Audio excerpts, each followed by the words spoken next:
On a freezing December night, two 8-year-old twins, Emma and Sophia, sneak into an elite Christmas concert in Manhattan, desperate for food.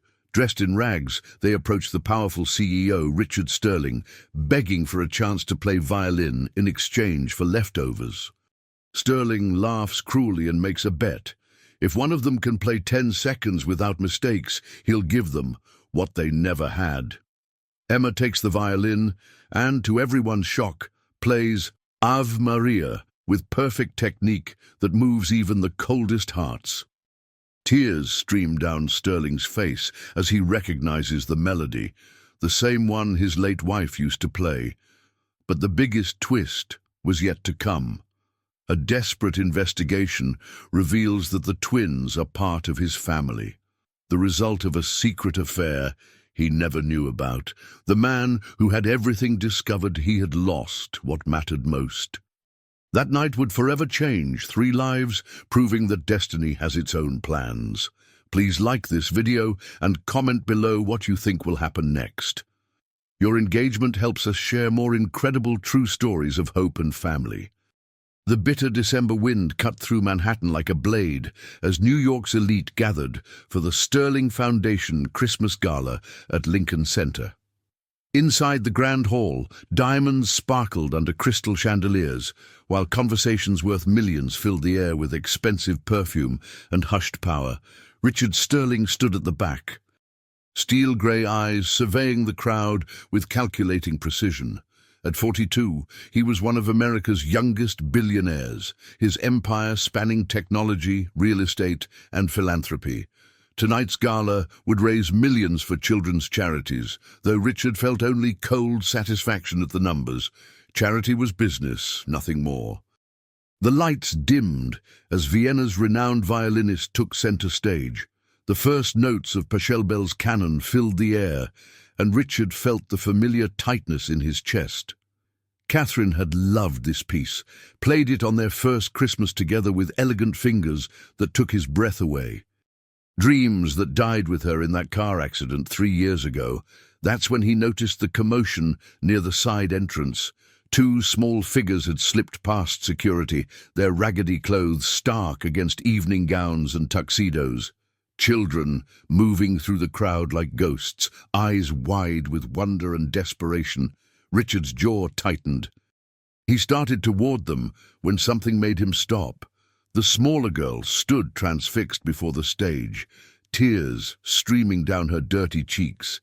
Maybe 8 years old, brown hair matted, wearing a coat 3 sizes too big, held together with safety pins.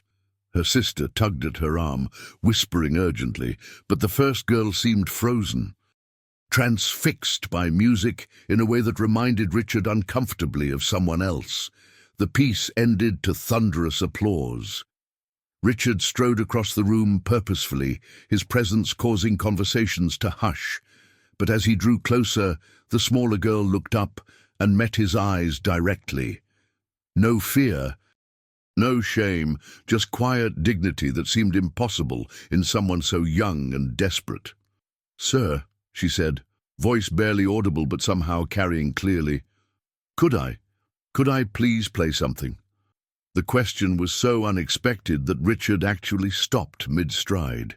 500 of New York's most powerful people watched this moment unfold. "Play something?" he repeated, voice carrying for the surrounding crowd. "Little girl, do you have any idea where you are?" She nodded solemnly. "The fancy Christmas party. We just wanted to hear the music and maybe get some food that's left over. We haven't eaten since yesterday." Her honesty hit the crowd like a physical blow. Several women gasped softly. This wasn't how he'd planned for the evening to go. Something about her straightforward desperation, asking not for money but for the chance to play music, needled at him. Exactly what Catherine would have found beautiful. The thought made his chest tighten with anger he'd carried for 3 years. Richard made a decision that would change everything. "Fine," he said coldly. "You want to play? If you can play that violin for 10 seconds, just 10 seconds, without making a mistake, I'll give you what you said you've never had." The girl's eyes widened. "Really? Really? But when you fail, and you will fail, you leave quietly. Deal? She looked at her sister, who shook her head frantically, but something had already been decided in those young eyes. Deal, she whispered. As the maestro reluctantly handed over his priceless violin to a homeless 8-year-old girl, Richard Sterling had no idea he was about to witness a miracle that would shatter his carefully constructed world forever.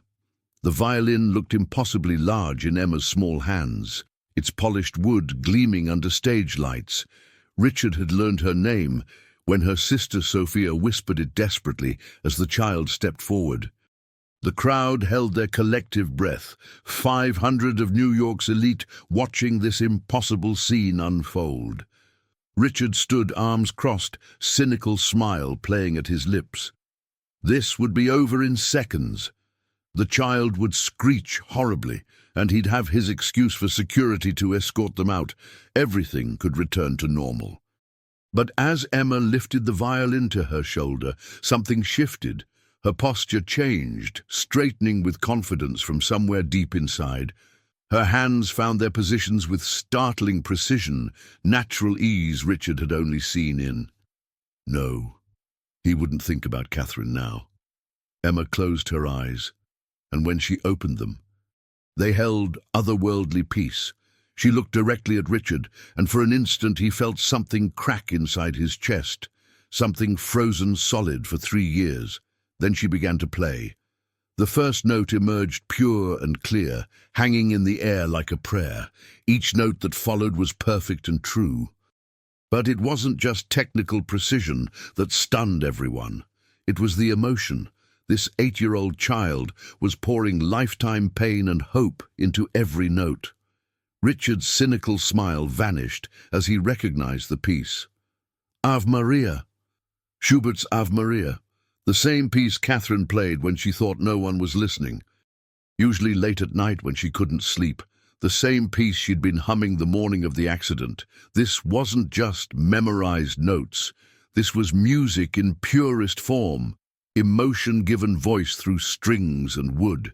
Emma's bow moved with fluid grace that took musicians years to develop.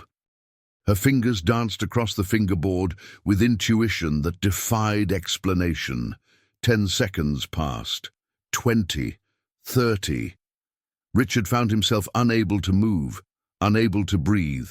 Around him, people began crying. Actual sobs from New York's most powerful individuals. Even waitstaff had stopped, drawn by music that spoke directly to the soul.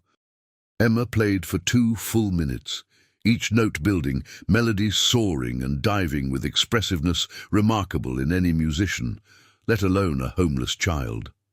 When she reached the climactic passage, her bow work became so passionate, Richard half expected sparks.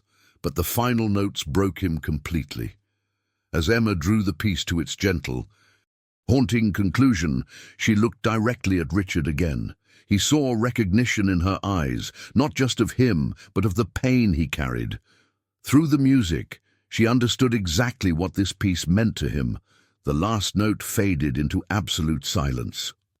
Emma lowered the violin slowly, small hands trembling now that the music was over.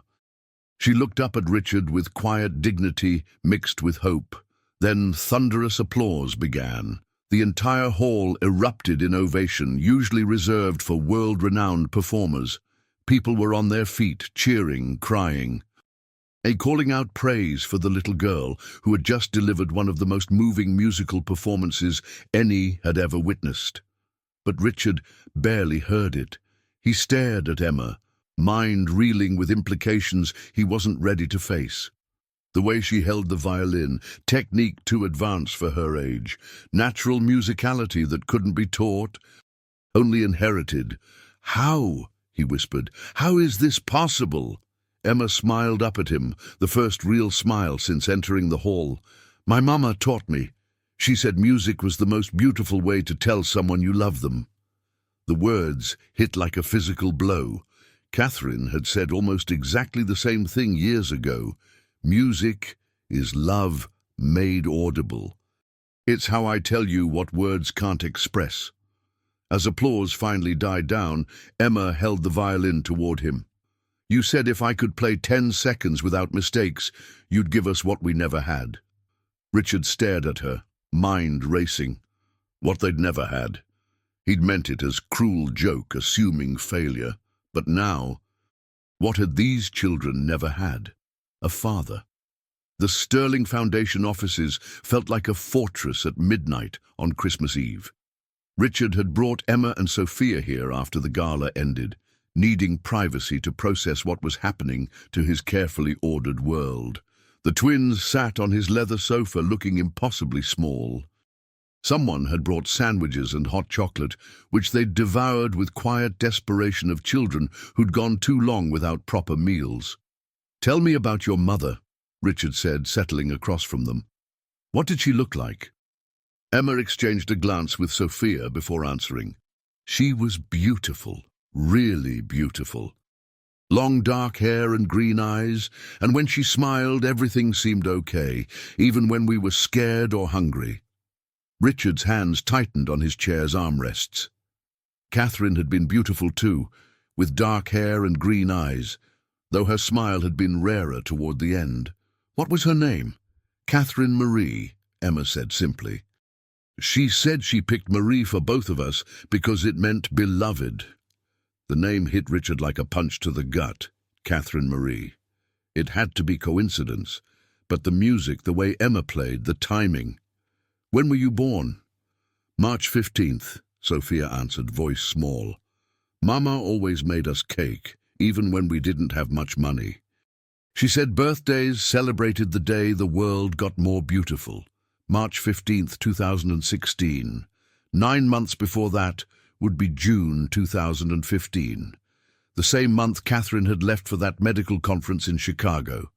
The same month she'd been gone 2 weeks, claiming she needed space to think. The same month Richard had thrown himself into a hostile takeover to avoid their problems. But Catherine had come back.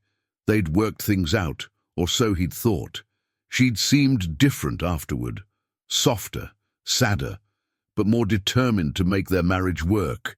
They'd talked about having children finally. Catherine had started taking vitamins, claiming she wanted to be healthy just in case. Then she died when the twins would have been just over a year old. "Your mother," Richard said carefully. "Did she ever mention anyone named Richard or Sterling?" Both girls shook their heads. "Mama didn't talk about our daddy," Emma said. "When we asked, she'd get really sad and say some things were too complicated for little girls to understand. But she said he wasn't bad, just lost." Lost. Catherine had called him lost during their last real fight. "You're so lost in work, in controlling everything, that you can't see what's right in front of you. Someday you'll realize what you've missed. And it'll be too late." Had it been too late? Had Catherine been trying to tell him something he'd been too proud to hear? Richard walked to his windows overlooking Manhattan's glittering skyline. Behind him, the girls whispered to each other. "Mr. Sterling?" Emma's voice was small but brave. "Are you okay?" He turned back, studying their faces with new eyes. Emma's determined chin was exactly like Catherine's. Sophia's way of tucking hair behind her ear was a gesture he remembered from countless quiet mornings. Even their bone structure had elegance that reminded him of the woman he'd loved and lost. "Emma," he said, "your mother taught you violin." "Did she tell you where she learned?" "At a fancy school called Juilliard," Emma said proudly. "She said she was going to be famous once, but then decided love was more important than fame. She never regretted it, but sometimes when she played late at night, she looked really, really sad." Richard closed his eyes. Catherine had graduated from Juilliard at 19, offered positions with major orchestras worldwide. She'd given it all up when they married, saying she wanted to focus on building life together. "Did she have pictures?" Sophia nodded eagerly. "She had a little box with pictures and stuff, but when we had to leave our last place, She could only take what fit in her purse. She cried when she had to leave the box behind. What kind of pictures? Emma's eyes grew distant. Pictures of her in a long white dress, looking really happy, and some with a man in a fancy black suit. She said he was handsome but sad, and hoped someday he'd learn to be happy. Richard's heart stopped. Their wedding photos, which Catherine had treasured despite their problems. "Girls," he said, voice barely steady. "When your mother got sick, did she ever mention wanting to contact someone?" Emma's eyes filled with tears. She tried to call someone the night before she died. She kept saying she was sorry, that she should have told the truth a long time ago, but whoever she was calling didn't answer. Richard felt the world shift. The night before Catherine died, his phone records would show a missed call from an unknown number. He'd been in Tokyo. In meetings that ran so late he'd turned his phone off. There had been a voicemail, but it had been corrupted somehow. He'd never known Catherine had tried to reach him, had never known she'd been trying to tell him about Emma and Sophia, his daughters.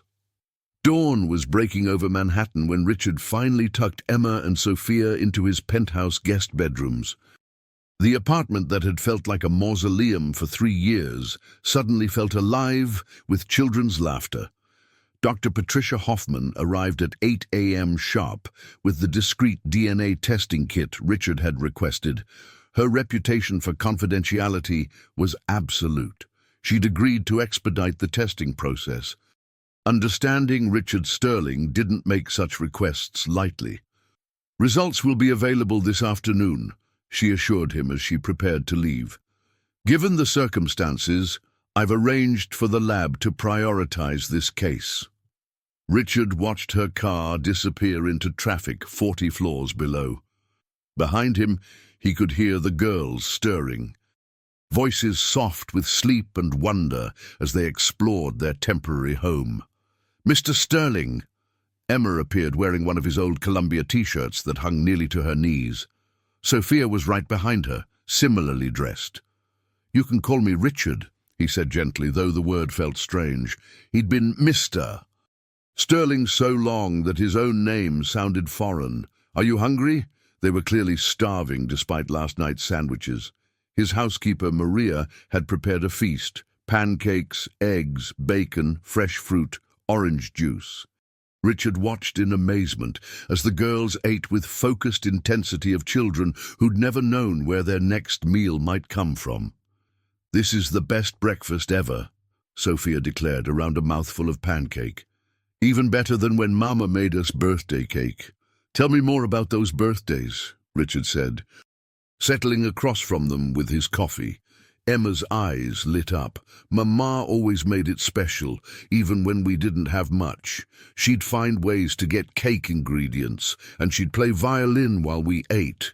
She said birthdays should have music because they're celebrations of life. She played for you often." "Every night," Sophia said. "When we were scared or sad or hungry, Mama would play, and somehow everything felt safer. She said music was like a hug you could hear." Richard set down his coffee cup, hands not quite steady. Catherine used to say almost exactly the same thing. Music had been her way of communicating when words weren't enough. "Did she ever play anything besides classical music?" he asked. Emma nodded enthusiastically. She knew everything: jazz, blues, folk songs, even rock music. But her favorite was always the old songs, the ones that made people cry happy tears. "Like Ave Maria," Sophia added quietly. Richard's throat tightened. "Did she tell you why that one was special?" Both girls grew thoughtful. Emma answered first. "She said it was the song of mothers loving their children no matter what, that it was about protection and sacrifice and hope." She paused, then added with matter-of-fact wisdom of a child who'd seen too much, "She played it a lot when she was getting really sick." The image hit Richard like a physical blow. Catherine, dying and alone, playing lullabies for daughters who might soon be orphaned, pouring all her love and fear and hope into music. His phone buzzed. Marcus, checking about business matters that suddenly seemed insignificant. Richard ignored it, focusing on these two remarkable children who might be his daughters. "Can I ask something difficult?" he said carefully. "When your mother got sick, when you were in foster care, were you treated well?" The girls exchanged meaningful looks. Sophia answered, voice small. "Some people were nice, but others didn't like that we wouldn't be separated. They said we were too much trouble together." "There was one man," Emma said, voice dropping to barely a whisper, "who said he'd make us behave. He had big hands and was always angry. That's when we decided to run away." Richard's jaw clenched. The protective fury that swept through him was so intense it took his breath away. These children had been vulnerable and afraid while he'd been oblivious, building his empire. "That will never happen again," he said, and something in his voice made both girls look up. "I promise you. No one will ever hurt you or threaten you or try to separate you again, not ever." His phone rang. Dr. Hoffman. "Excuse me for just a moment," he told the girls, stepping into his study. "Richard," Dr. Hoffman's voice was warm with something like congratulation. "I've never seen results come back this quickly. The tests are conclusive." Richard sank into his chair, unable to stand. "And? Congratulations, Richard. Emma and Sophia are your daughters. The probability of paternity is 99.97%. The words echoed in his head like music in a concert hall. Daughters, his daughters, Catherine's daughters, the children he'd never known existed. For the first time since Catherine's death, Richard Sterling felt something other than emptiness in his chest. He felt hope. Richard stood in his study doorway, phone still in his hand, watching Emma and Sophia finish their breakfast. His daughters. The words kept echoing in his mind with growing wonder and terror. These brave, talented children who'd survived on the streets for 6 months were his flesh and blood. Emma looked up and met his eyes with that uncanny directness she'd shown from the beginning. "Is everything okay?" she asked softly. Richard walked slowly back to the table, his legs unsteady. "How did you tell 2 8-year-old girls that their entire world was about to change forever?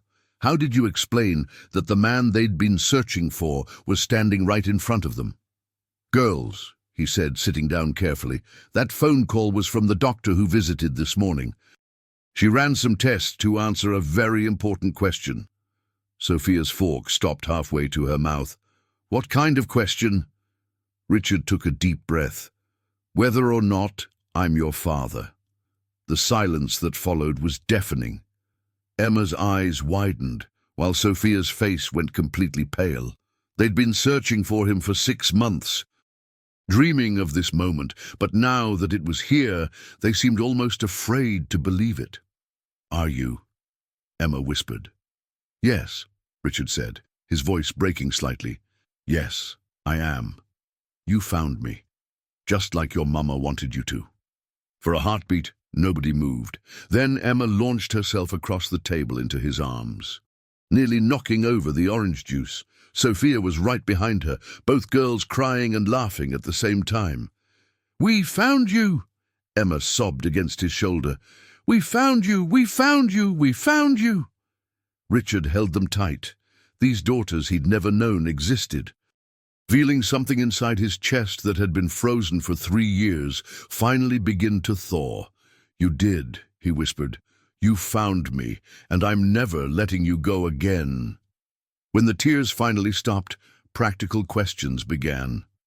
Richard called his lawyer, his accountant, his personal assistant. There would be paperwork to file, legal guardianship to establish, school enrollments, medical checkups, shopping for clothes and furniture, and all the thousands of things that came with suddenly becoming a father to 2 8-year-olds.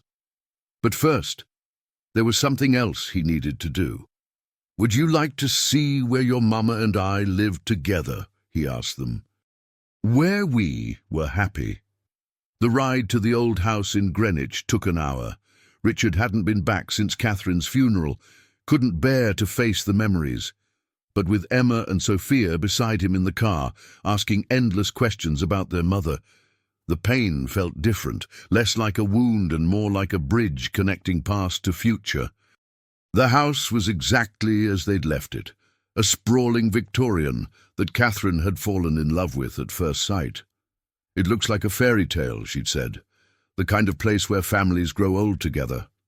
Richard had bought it for her that same afternoon, though they'd never gotten the chance to grow old there. "Mama would have loved this," Sophia breathed, staring up at the turrets and gabled windows. "She did love it," Richard said, leading them up the front walk. "This was going to be our family home. Your home, if we'd known you were coming." Inside, dust covers draped the furniture like ghosts. But Emma headed straight for the music room. Drawn by an instinct Richard was beginning to recognize.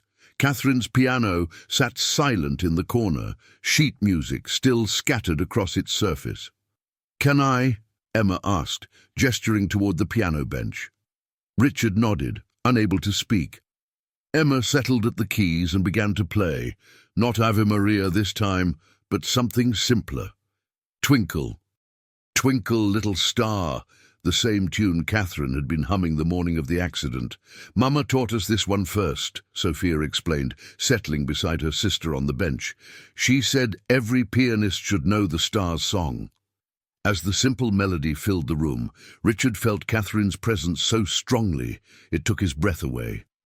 This was what she'd wanted. Their children making music in the home they'd planned to share, even though she was gone, even though it had taken 8 years and a Christmas miracle to bring them together. Her dream was finally coming true. "There's something upstairs I want to show you," he said when the song ended. In the master bedroom, Richard opened Catherine's jewelry box, the one he'd never been able to bring himself to pack away.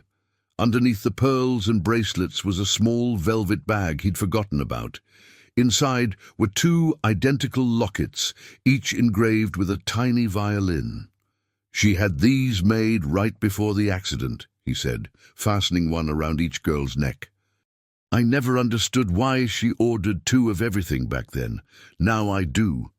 Emma touched her locket with reverent fingers. "She knew about us. She knew about you," Richard confirmed, "and she loved you more than anything in the world. Even when she couldn't tell me, even when she was scared and alone, she never stopped planning for your future."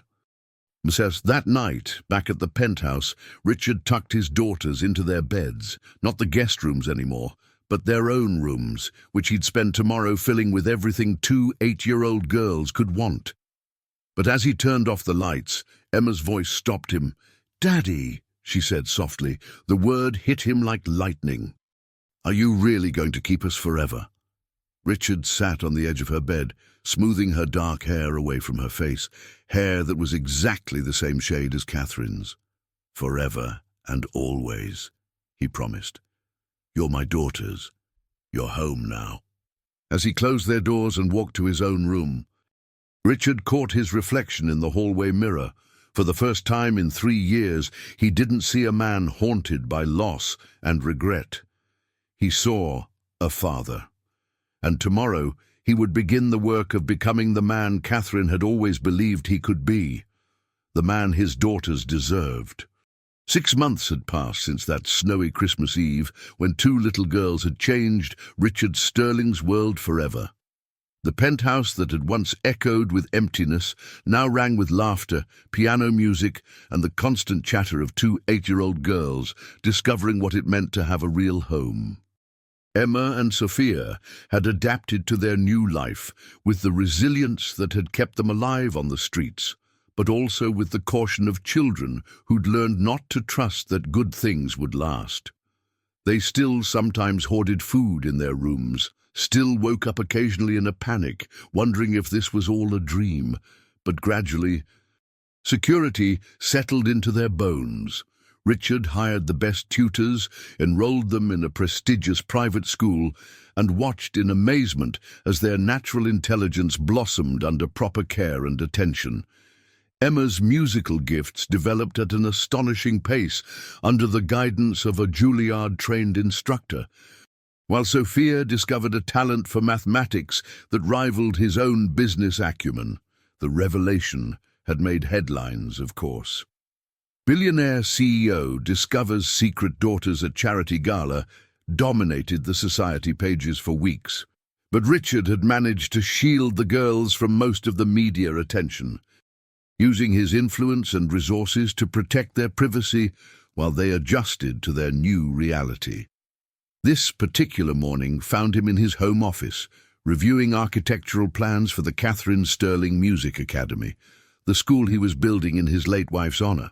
It would provide free music education to underprivileged children, fulfilling the dream Catherine had shared with him years ago but never lived to see realized. "Daddy?" Emma appeared in his doorway, violin case in hand. She'd started calling him that naturally after the first week, as if she'd been saving the word her entire life just for him. "Sophia and I were wondering if we could ask you something." Richard saved his work and turned to give her his full attention, a skill he'd had to relearn after years of corporate multitasking. "Of course, sweetheart. What's on your mind?" Sophia appeared beside her sister, the two of them exchanging one of those wordless communications that had helped them survive their months on the street. "We were talking about Mama," Sophia said carefully, "about how she tried to call you before she died." Richard's chest tightened. They'd discussed Catherine's last night several times, always with the gentle guidance of the child psychologist he'd hired to help them process their trauma. "What about it?" "We remember more now," Emma said quietly. "About what she said that night. She wasn't just trying to tell you about us." Richard set down his pen, giving them his complete attention. "What else do you remember?" The girls exchanged another look before Sophia spoke. "She said she had proof, that she'd kept something that would help you understand why she never told you about us when we were born." "What kind of proof?" Emma opened her violin case and carefully lifted out an envelope that had been tucked beneath the velvet interior. "We found this when the nice people packed up her things from the hospital. We didn't know what it was, but we kept it because it smelled like her perfume." Richard took the envelope with hands that weren't quite steady. His name was written across the front in Catherine's elegant handwriting, along with the date, March 15th, 2016. The day Emma and Sophia were born. Inside was a letter, several photographs, and what looked like legal documents. Richard's heart began to race as he unfolded the letter and saw Catherine's familiar script. "My dearest Richard, if you're reading this, then our daughters found you, just as I always believed they would. I'm writing this on the day they were born. Two perfect little girls who have your eyes and my stubborn chin, and who already seem to hear music in everything around them. I know you must be wondering why I never told you about them, why I let you believe our marriage failed, when the truth was so much more complicated. The enclosed medical records will explain what I couldn't bear to tell you at the time. I was already sick when I came back from Chicago. Richard, the cancer was aggressive and advanced, though I didn't know it then. I only knew something was wrong, that I was carrying our children, and my body was failing them. The doctors said stress could complicate the pregnancy, that I needed to stay calm and positive for their sake. You were so angry when I came back from that conference, so hurt by my need for space. I wanted to tell you about the babies, wanted to share the joy, but I could see how much pain my absence had caused you. And when the doctors confirmed the cancer diagnosis at my 4-month appointment, I made a choice that I've regretted every day since. I thought I was protecting you from having to watch me die while raising newborn twins. I thought I was being noble, sparing you that pain. I was wrong, and I'm sorry. The enclosed documents show that I put your name on their birth certificates. I set up a trust fund using my mother's inheritance, not much, but enough to care for them if something happened to me. I always planned to tell you the truth when they were older, when I was stronger. I never got the chance. Our daughters are extraordinary, Richard. Emma has my musical gifts, but your analytical mind. She hears mathematics in melodies. Sophia has your head for business, but my romantic heart, she sees stories in numbers. They will need both parents' strengths to become who they're meant to be. I'm not asking for forgiveness. I know what I took from you can never be returned. But please, if you're reading this, don't let my mistakes rob you of the future you deserve with them. They are the best of both of us, and they need their father. All my love, always. Catherine Richards' hands were shaking as he finished reading. The medical records confirmed everything Catherine had written. An aggressive form of cancer that had gone undetected until well into her pregnancy. Treatments that had been postponed to protect the babies. A prognosis that gave her maybe 2 years if she was lucky. She'd gotten 3, and she'd spent every day of them loving their daughters and preparing them to find him. Emma and Sophia were watching him with worried eyes. "Daddy," Emma said softly, "are you crying?" Richard realized he was. For the first time since Catherine's funeral, he was crying, not from grief alone, but from a complex mixture of loss and gratitude and overwhelming love. "I'm crying because your mama was the bravest person I ever knew," he said, pulling both girls into his arms, "and because she gave me the most precious gift in the world, you." As he held his daughters close, Richard understood that the story wasn't ending here. It was just beginning. Catherine had made sure of that, even from beyond the grave. She'd raised their children to be strong and talented and brave enough to find their way home. Now it was his turn to make sure they had everything they needed to flourish. The music academy would be built.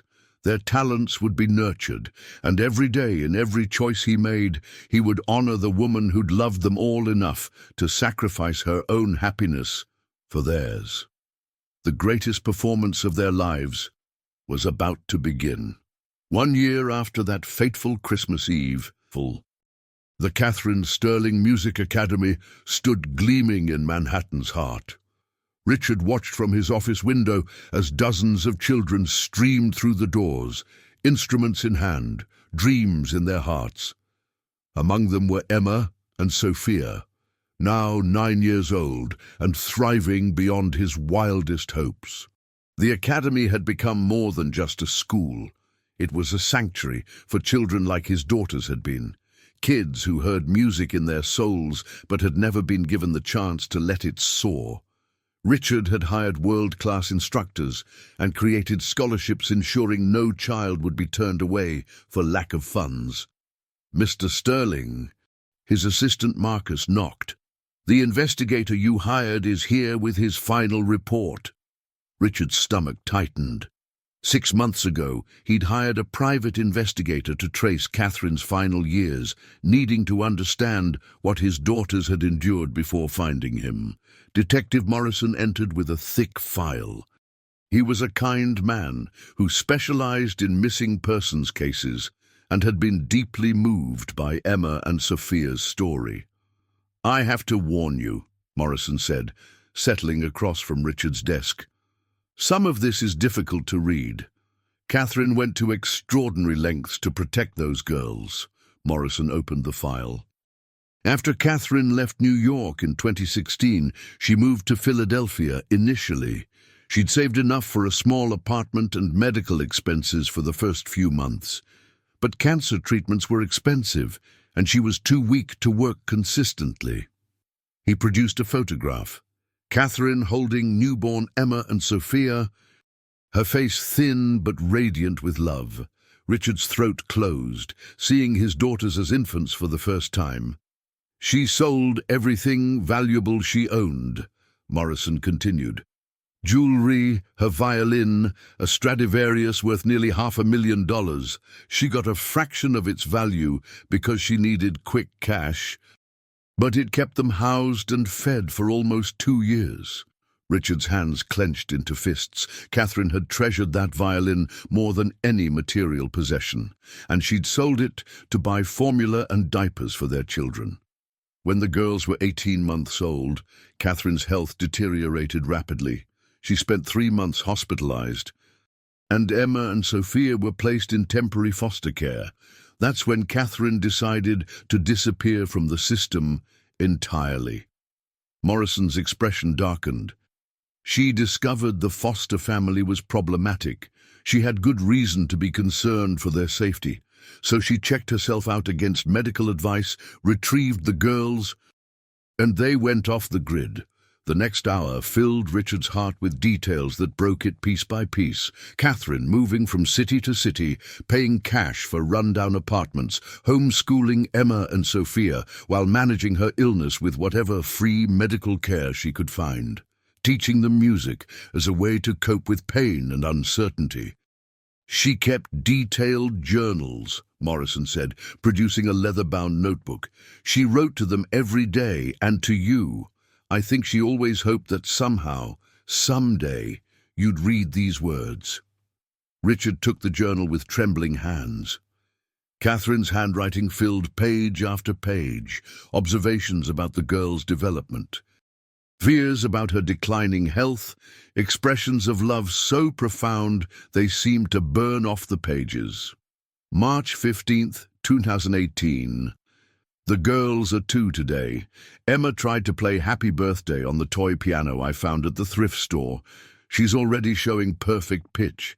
Sophia counted all 12 candles without help. They're so brilliant, Richard. You would be so proud. December 24th, 2018, our second Christmas together. I played violin while they opened their presents, 3 small toys from the dollar store, but they acted like they'd received treasures. Emma asked if her daddy likes music too. I told her you love it more than anything except them. Richard had to stop reading. The image of Catherine spending Christmas alone with their toddler daughters, playing violin in some dingy apartment while battling terminal cancer, was almost more than he could bear. There's more, Morrison said gently, about her final months. The last entries were hardest to read. Catherine's handwriting became increasingly shaky as her condition worsened.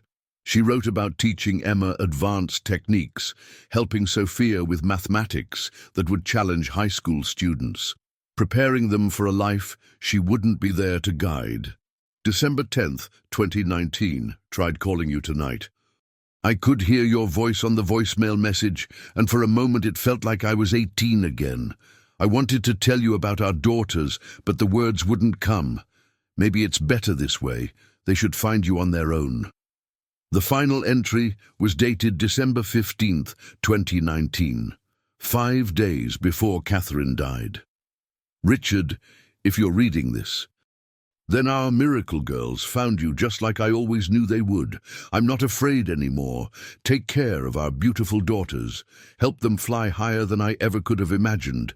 And please forgive me for all the years we lost. See Richard close the journal, tears streaming down his face. The grand reopening of Lincoln Center's concert hall buzzed with anticipation. Richard had rented the same venue where Emma and Sophia had first performed, transforming it into a celebration of the Catherine Sterling Music Academy's first-year achievements. Tonight, underprivileged children from across New York would showcase talents that might otherwise have remained hidden forever. Backstage, Richard adjusted Emma's bow tie with slightly trembling hands. She wore an elegant black dress, the same style Catherine had favored for performances, designed for a 9-year-old prodigy who'd grown 3 inches in the past year. I'm nervous, Daddy, Emma admitted, her green eyes wide. What if I forget the notes? What if I'm not good enough? Richard knelt to her eye level, taking her small hands in his. Do you remember what your mama used to tell you about performing? Emma nodded slowly. She said music isn't about being perfect. It's about sharing your heart with people who need to feel something beautiful. That's right. And tonight, there are people in that audience who need to hear what you have to share, just like that Christmas Eve, when you first played for me. Sophia appeared beside them, resplendent in a matching dress, her clarinet gleaming under backstage lights. Over the past year, she'd discovered her own musical gifts. Where Emma was intuitive and emotional, Sophia approached music with mathematical precision, finding patterns most musicians couldn't perceive. The program tonight was ambitious. 12 young performers, ages 7 to 16. All students at the Catherine Sterling Music Academy. They came from the same background Emma and Sophia had known. Poverty, instability, circumstances that usually prevented children from accessing quality musical education. The curtain rose to reveal a packed house. Richard had invited everyone who mattered, potential donors, board members, journalists, and most importantly, the families of young performers. Many parents sat in formal attire for the first time, faces glowing with pride. "Ladies and gentlemen," Richard said, stepping to the podium, "1 year ago, 2 little girls changed my life forever. They reminded me that music has the power to heal, to connect, to transform lives in ways we never expect. Tonight, we celebrate not just their journey, but the journeys of all the young artists you're about to meet." The first performer was 7-year-old Marcus, whose family had been homeless until 6 months ago. He played a simple Bach piece on violin, his technique still developing but his passion unmistakable. Each performance built on the last, creating a tapestry of talent representing incredible diversity of musical expression: jazz, classical, folk, contemporary. Every genre was represented by children who'd found their voices through the Academy's programs. Finally, it was time for the evening's closing number. Emma walked onto the stage alone, violin in hand, looking impossibly small under the bright lights. Instead of Ave Maria, Emma began playing something original, a composition she'd been working on for months. She called it Mama's Song, her own musical interpretation of Catherine's love. Incorporating melodies from lullabies Catherine had sung, the music was complex beyond Emma's years, requiring techniques most professional violinists struggled to master. But Emma played with the same intuitive grace that had stunned everyone that first Christmas Eve. As the piece reached its crescendo, Sophia joined her sister on stage, clarinet in hand. The two instruments wove together in harmonies that seemed to tell their story: the sadness of loss, the fear of abandonment, the joy of finding home, and hope of a future filled with music. The final section shifted into Ave Maria, arranged as a duet, with Sophia's clarinet providing counterpoint to Emma's violin. It was Catherine's favorite piece, transformed into something new by their daughter's growing artistry. As the last notes faded, the audience erupted in a standing ovation lasting nearly 10 minutes. People were crying, cheering, calling out praise for performances that had touched their souls. After the concert at the reception, Richard was surrounded by potential donors, eager to support the Academy's expansion. But the conversation that mattered most came from Maria Santos and her son Diego, who'd performed Chopin tonight. 6 months ago, we were living in our car, Maria said through tears. Diego practiced on a cardboard keyboard he'd drawn himself. "You saved my son's future, Mr. Sterling. You gave him back his dreams." As families headed home, Richard stood with Emma and Sophia on the now empty stage. "Do you think Mama heard us tonight?" Sophia asked. Richard looked up at the soaring ceiling. "I think she hears us every time you play, and I think she's proud of the women you're becoming." 3 years had passed since that transformative Christmas Eve, and Richard's life bore little resemblance to the cold, empty existence he'd known before. Now 11 years old, his daughters had blossomed into confident young women whose talents were gaining recognition far beyond New York's music circles. The morning started like most others, with music. Richard woke to Emma practicing Vivaldi, her violin's voice floating through the penthouse with increasing sophistication.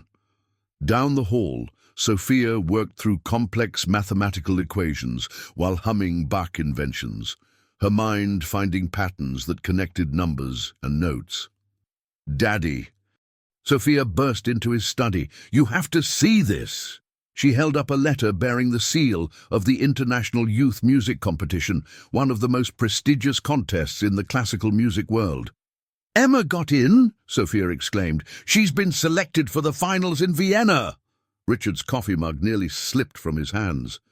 The IYMC finals were held every 3 years, and only 20 young violinists worldwide made it to the final round. Emma appeared in the doorway, face flushed with excitement and disbelief. "Is it real?" Richard pulled both girls into his arms. "It's real, sweetheart. You earned this." Over the following weeks, preparations for Vienna consumed their household. Emma worked to perfect her competition pieces, a technically demanding Paganini caprice, and her own arrangement of Ave Maria. Sophia threw herself into research about the competition's history. But during a quiet moment 2 weeks before departure, Richard discovered something troubling. He found Emma in the music room at 3 a.m., practicing with obsessive intensity. Her fingers were bleeding slightly from hours of repetition, and her eyes held desperation he hadn't seen since those early days. "Emma? Sweetheart? What are you doing?" She lowered her violin, tears on her cheeks. "I have to be perfect. What if I'm not good enough? What if everyone realizes I don't really belong there?" Richard's heart clenched as he recognized the fear behind her words. Despite 3 years of love and stability, Emma still carried wounds of a child who'd once been told she wasn't worthy. "Come sit with me," he said, settling on the piano bench. "Tell me what's really scaring you." Emma curled up beside him, suddenly looking much younger than 11. "All the other kids have been training their whole lives at fancy schools with famous teachers. They never had to worry about food or shelter. What if I win because people feel sorry for me, not because I'm actually good enough?" "Do you remember why you first asked to play that night at the gala?" Emma nodded. "Because the music was so beautiful it made me cry, and I wanted to be part of creating something that beautiful." "That's still why you play, isn't it? Not to prove you belong, but because music moves through you in ways that touch people's hearts." Richard walked to the window. "Do you know why your mother kept playing, even after she gave up her professional career? Because she understood that music isn't about being the best. It's about being authentic. When you played Ave Maria that first night, you weren't trying to impress anyone. You were sharing something true about yourself." But the next morning brought an unexpected visitor. Margaret Whitman, Catherine's younger sister, had flown in from California. "I had to come see Emma before Vienna," Margaret explained. "Catherine would have been so proud." She pulled out a small velvet box containing a pendant shaped like a treble clef. "This belonged to your great-grandmother. She was a violinist in the 1920s. Catherine inherited it when she started at Juilliard, and she wore it to every important performance." Emma's eyes widened as Margaret fastened the necklace around her neck. "Catherine always said it carried the music of all the women in our family who came before. Now it's yours to carry forward." That evening, the Sterling family held their traditional pre-performance dinner. As they ate Catherine's favorite meal, they shared memories and dreams, fears and hopes. "I've been thinking about Mama a lot lately," Emma said, "about how brave she had to be, performing when she was scared or uncertain." "Do you know what made her bravest?" Richard asked. "She kept making music, even when her heart was broken. That's the kind of courage that matters. Not the absence of fear, but the choice to create beauty despite it." Sophia reached across the table and squeezed her sister's hand. "You have that kind of courage too." The Musikverein in Vienna fell silent as Emma Sterling stepped onto the stage. Her 11-year-old figure dwarfed by the grandeur of the Golden Hall, where classical music's greatest legends had performed for over a century. In the audience, Richard held his breath, watching his daughter face the moment that could define her musical future. 20 young violinists from around the world had made it to this final round. Emma was the youngest competitor and the only one who'd learned to play while living on the streets. The irony wasn't lost on Richard.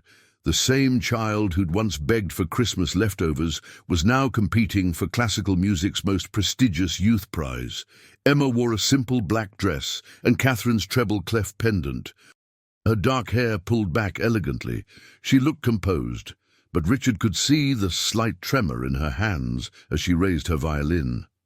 The first piece was Paganini's Caprice No. 24, a technical masterwork that had destroyed many professional careers.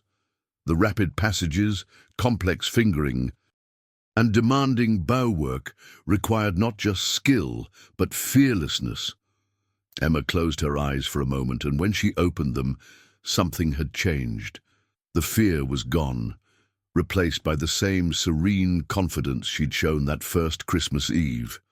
She raised her bow and began. The opening notes rang through the hall with crystalline clarity. Emma's technique was flawless, her fingers dancing across the fingerboard with precision that seemed almost supernatural. But it wasn't just technical perfection that held the audience spellbound. It was the musicality she brought to every phrase. In the judges' section, Richard could see the panel of world-renowned musicians leaning forward, clearly impressed. Several were taking notes, but others had simply put down their pens to listen. When she finished the Paganini, the applause was thunderous but brief. Emma took a moment to retune, then announced her second selection. "I'd like to play an arrangement of Ave Maria," she said, her voice carrying clearly. "This piece is dedicated to my mother, Catherine Sterling, who taught me that music is love made audible." Richard's chest tightened. This was the piece that had started everything. But Emma's arrangement was something entirely new. She'd taken Schubert's familiar melody and woven it through with variations that told their family's story. As the first notes filled the hall, Richard heard not just the original Ave Maria, but echoes of lullabies Catherine had sung, folk songs she'd played during their happiest moments, and fragments of their wedding march.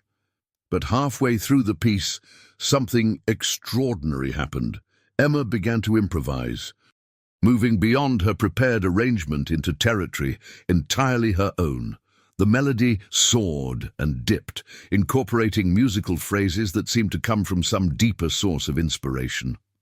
Richard realized he was witnessing the birth of a true artist, not just a technically proficient player, but someone who could channel raw emotion into sound in ways that transcended ordinary performance.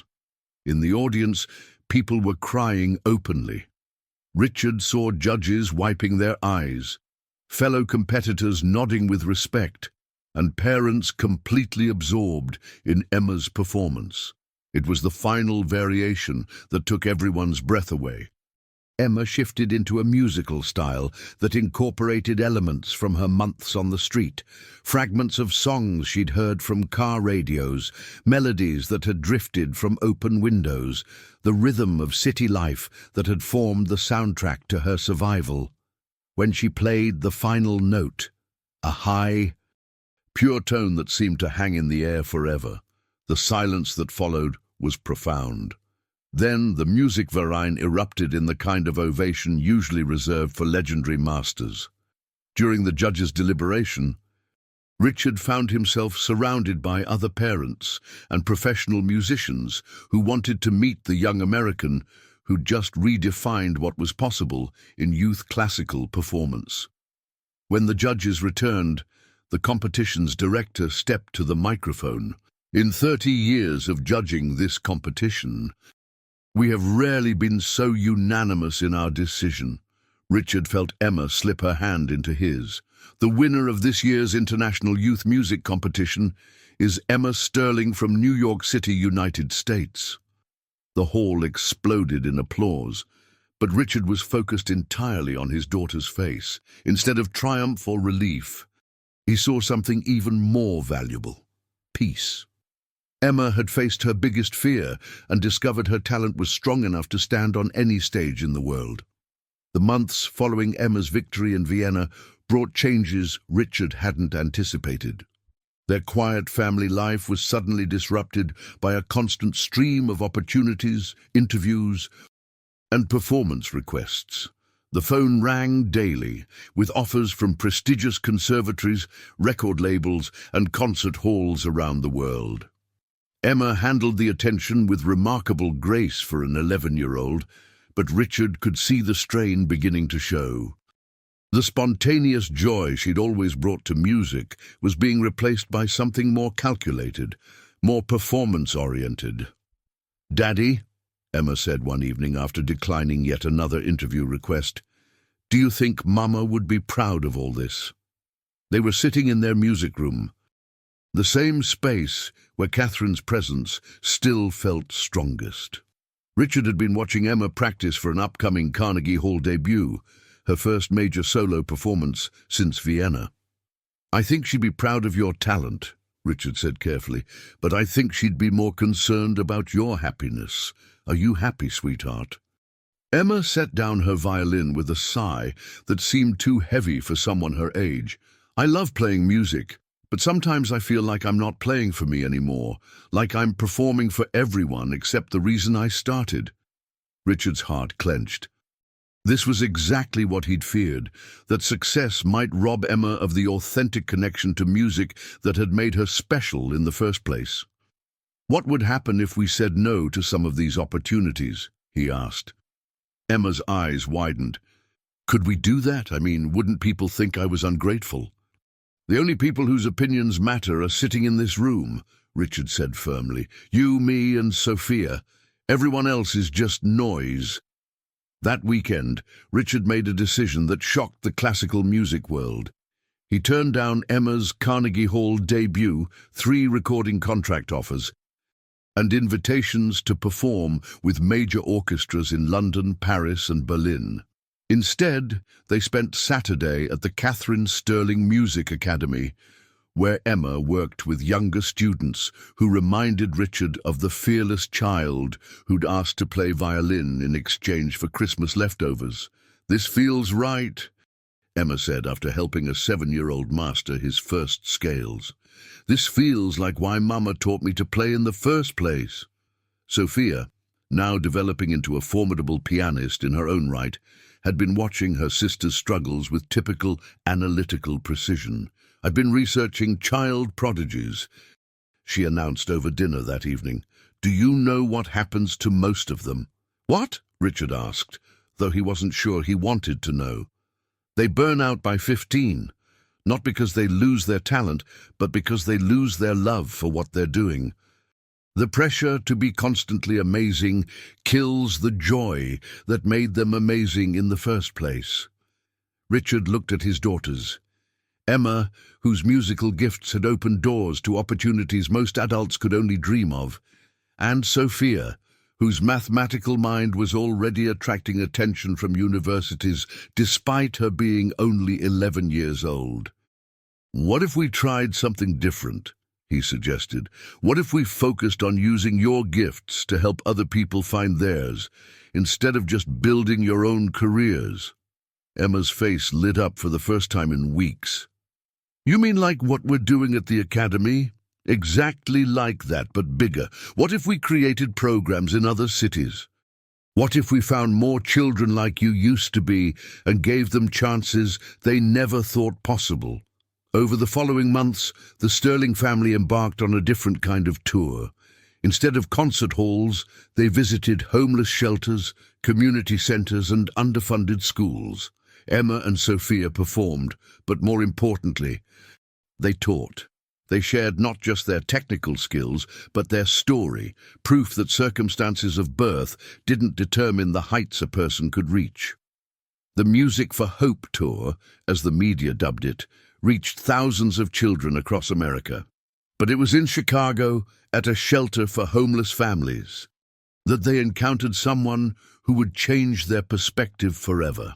8-year-old Marcus Johnson sat in the back of the community room, arms crossed defensively, clearly unimpressed by the famous violinist everyone was fussing over. He reminded Richard painfully of Emma at the same age, brilliant, wounded, and convinced that hope was a luxury he couldn't afford. "I don't want to learn violin," Marcus announced when Emma approached him after her demonstration. "My dad says music is for rich kids who don't have real problems." Emma sat down beside him, uninvited. "My dad used to think that too. He was wrong." "Yeah? Well, your dad's a billionaire. Easy for him to change his mind when money isn't a problem." "You're right about the money," Emma agreed. "But you're wrong about one thing. Music isn't for rich kids or poor kids. Music is for kids who hurt, kids who hope, kids who have something inside them that needs to come out." She picked up her violin. "Want to hear about the first time I played this instrument?" Marcus shrugged, but Richard could see he was listening. Emma began to play, not a classical piece, but a simple melody she'd improvised. As she played, she told Marcus about that Christmas Eve 3 years ago, about being hungry and scared and desperate, about finding the courage to ask for a chance.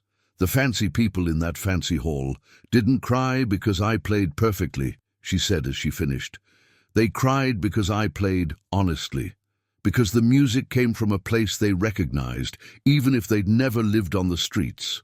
Marcus was quiet for a long moment. Then, so softly Richard almost missed it, he asked, "Could you teach me that song?"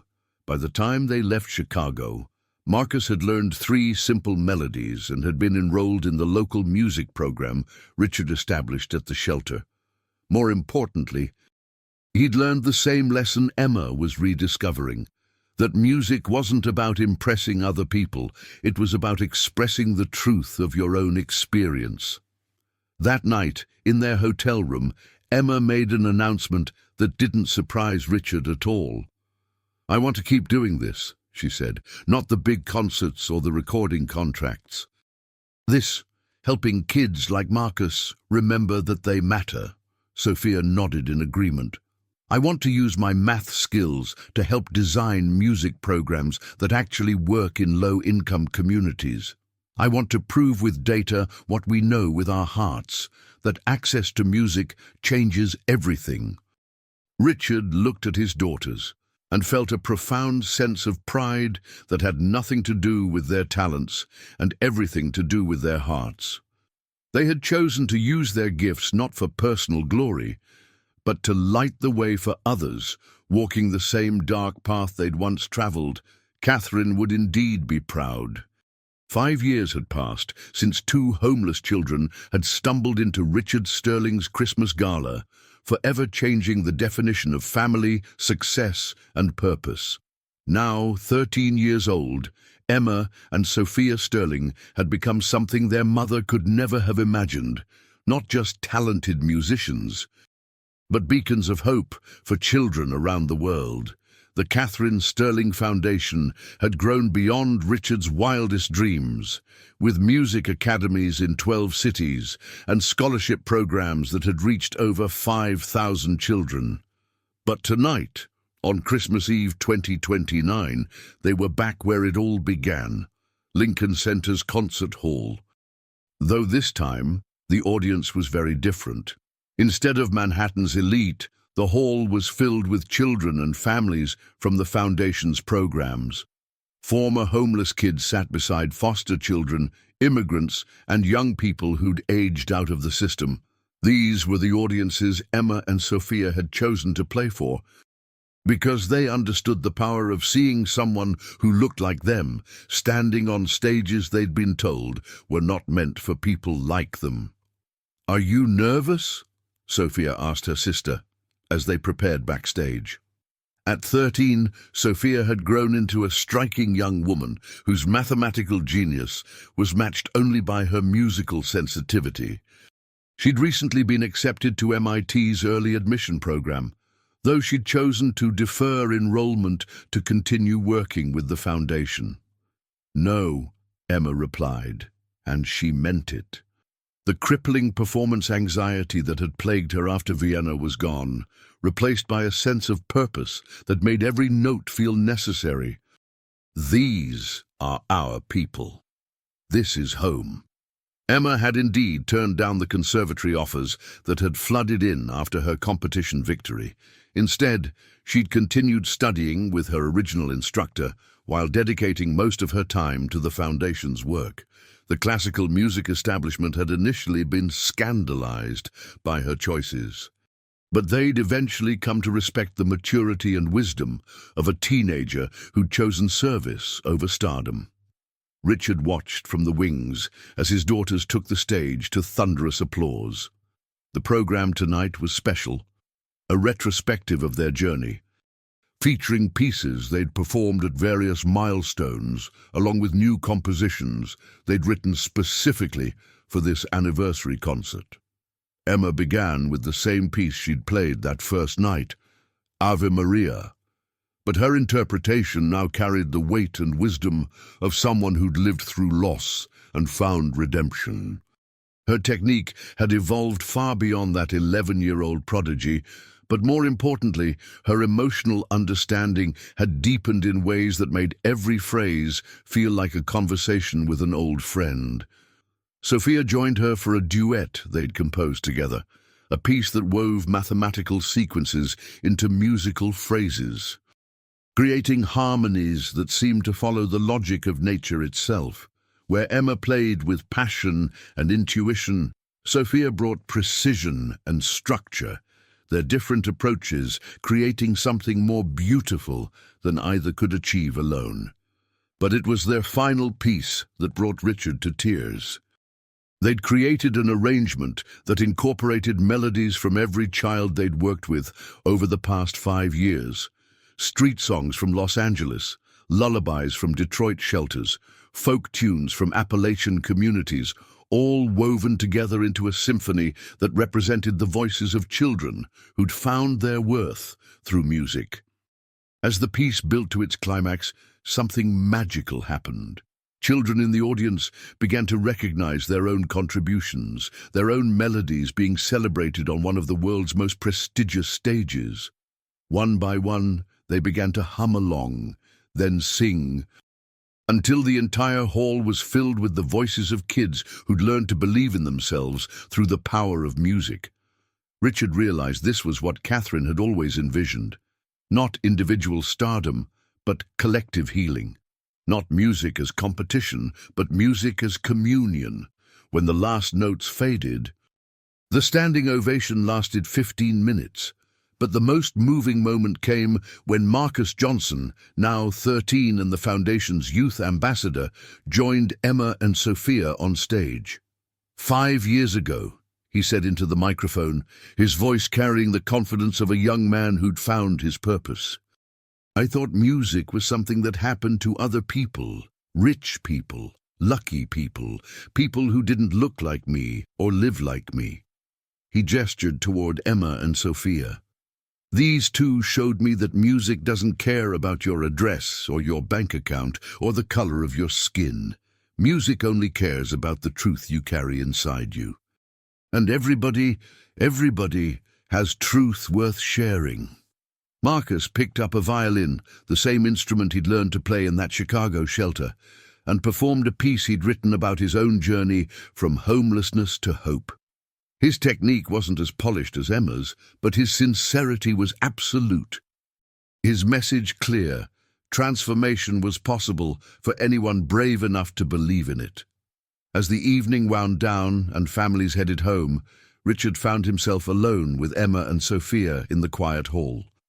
The same space where their journey had begun now felt like a sanctuary, blessed by all the music that had filled it over the years. Do you ever wonder what would have happened if you hadn't been brave enough to ask to play that night? Richard asked Emma. She considered the question seriously. Sometimes. But then I think about all the kids we've met, all the programs we've started, all the lives that have changed because of music.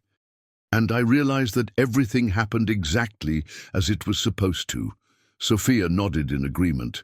Mama always said that music was love made audible.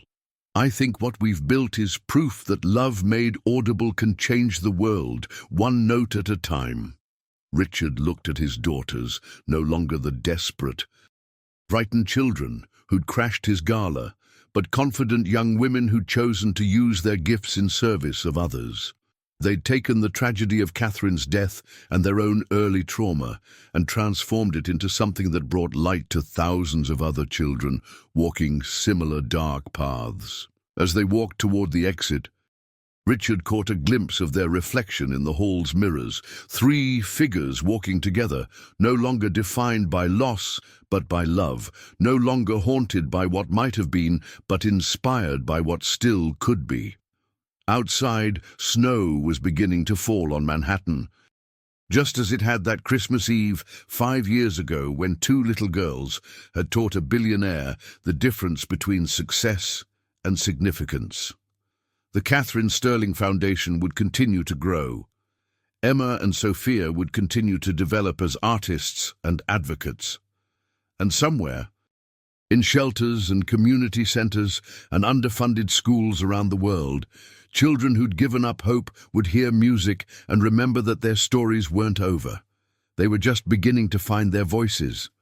The greatest performance of their lives wasn't the one that had won competitions or earned standing ovations. It was the ongoing symphony of second chances, the daily choice to turn pain into purpose, to transform their own healing into hope for others. As they stepped into the snowy night, Richard realized that Catherine's greatest gift hadn't been the daughters she'd left him. It had been the lesson they'd all learned together, that love, like music, was meant to be shared, and in the sharing it multiplied infinitely, reaching places and touching hearts they never could have imagined when their journey first began. The story that had started with two homeless children begging for scraps had become a testament to the truth that every child carries music in their soul, waiting for someone to believe it's worth hearing, and in believing everything changes.